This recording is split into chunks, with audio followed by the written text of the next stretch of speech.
পথাৰ হাঁহি মনৰ শান্তি, য'ত বতাহে আনে সুগন্ধি কঢ়িয়ায়।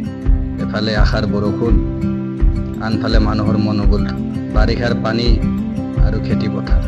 এইটোৱে আচল জীৱন, য'ত পানী আৰু মাটি লগ হৈ বনাই জীৱনৰ কাহিনী। ময়ো পাতি থোৱা জালখন উঠাই আনিলো, উঠি গাঁৱৰ টিলাৰে ভৰি আছে।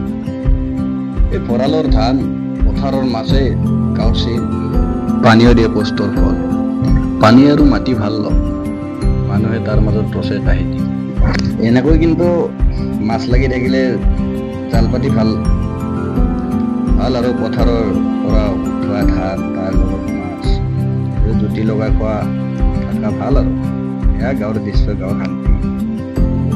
এতিয়া আৰু বৰষুণৰ বতৰ, সকলোৱে হাতত কোৰ আৰু হাল লৈ, মনত হাজাৰ সপোন লৈ খেতিৰ কামত লাগিছে। সপোনৰ পথাৰখন সেউজীয়া কৰাৰ কাৰণে এতিয়া সকলোৱে আৰু কঠীয়া ৰুব, ভুই ৰুব, ধানখন, পথাৰখন সেউজেৰে ভৰাই পেলাব।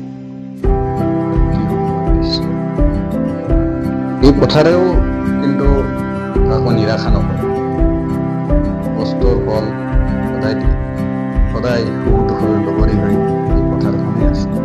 এই পথাৰে প্ৰতিপুৱা সকলোকে নতুন সপোন দেখায়, সন্ধিয়া হ'লে সেৱালৈ এন্ধাৰত বিলীন হৈ যায়। ধন্যবাদ।